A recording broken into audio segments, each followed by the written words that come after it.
मोलतोल इंडिया में आपका स्वागत है। मैं कमल शर्मा।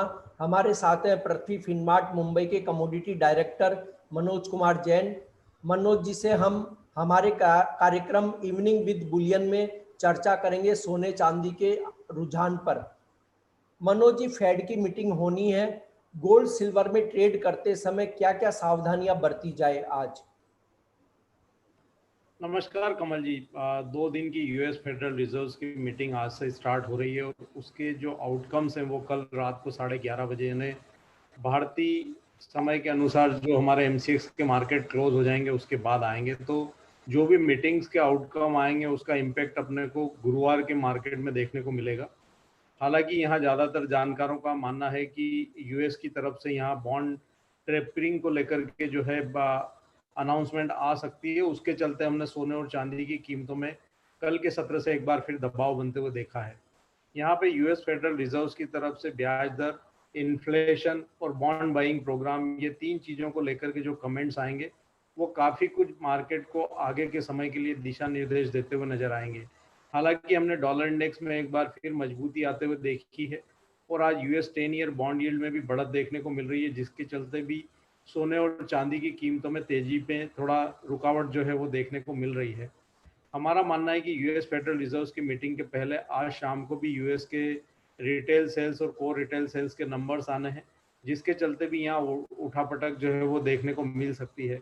चांदी में हमारा मानना है कि लोअर लेवल्स पर 70,900 से 70,700 की रेंजेस में अच्छे सपोर्ट्स देखने को मिल रहे हैं। तो वर्तमान लेवल्स पर कोई स्ट्रेटजी के लिए हम रिकमेंड नहीं करेंगे, लेकिन अगर थोड़ी गिरावट आती है तो 70,900 से 70,700 की रेंजेस में लोअर लेवल्स पर खरीदारी फिर एक बार की जा सकती है। वहाँ 70,200 का एक स्टॉप लॉस रखा जा सकता है। कीमतें एक बार फिर से 71,800 तक के लेवल्स जो है वो दिखा सकती है कल फेडरल रिजर्व की मीटिंग के पहले। वहीं सोने की अगर बात करें तो हमने सोने में अच्छी खासी गिरावट देखी थी, लेकिन $1850 पर ट्राउंस के लेवल्स जो है वो कल हमने क्लोजिंग बेसिस पर होल्ड होते हुए देखे और भारतीय बाजारों में भी हमने लोअर लेवल से लगभग फिर एक बार 600 रुपए की रिकवरी आते हुए देखी है।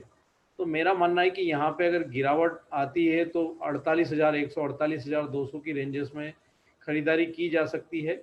अगर किसी को बिकवाली की रणनीति करना है तो 48,800 बिकवाली के लिहाज से कल फेडरल रिजर्व की मीटिंग के पहले जो है उपयुक्त लेवल्स रहेंगे। 49,050 के ऊपर का स्टॉप लॉस रख के 48,800 के लेवल्स अगर मिलते हैं तो वहाँ बिकवाली भी की जा सकती है।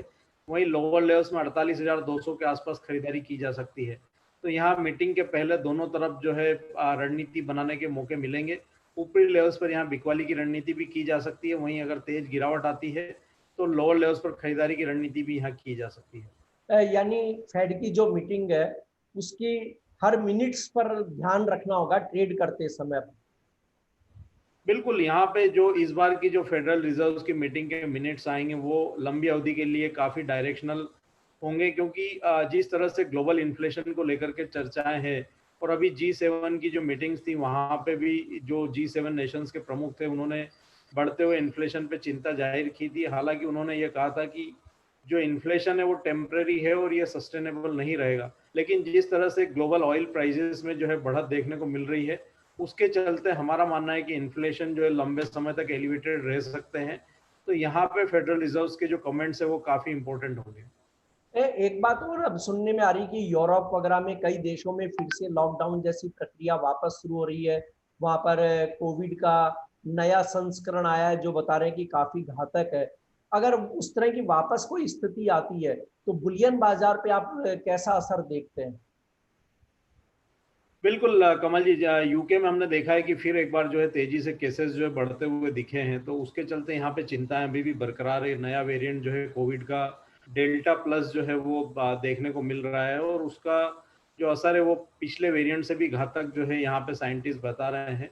तो अगर इस तरह की कोई चीज़ होती है तो फिर एक बार यहाँ पे सेफ हेवन के तौर पर बुलियंस में जो है खरीदारी देखने को मिल सकती है। हमारा मानना है कि लंबी अवधि में अभी भी सोने और चांदी में जो ट्रेंड है वो पॉजिटिव है। सोना $1850 क्लोजिंग बेसिस पर जब तक होल्ड कर रहा है यहाँ पे गिरावट में खरीदारी देखने को मिलेगी। वहीं चांदी की कीमतों में भी मेरा मानना है कि $27 जो क्लोजिंग बेसिस पे लेवल्स होल्ड हो रहे हैं और यहाँ भी लोअर लेवल्स पर खरीदारी देखने को मिलेगी। और अगर फिर से लॉकडाउन या इस तरह की कोई चीज़ें निकल कर आती है तो वहां से एक बार जो है फिर बुलियन में सपोर्ट देखने को मिल सकते हैं। जी धन्यवाद मनोज जी। Thank you.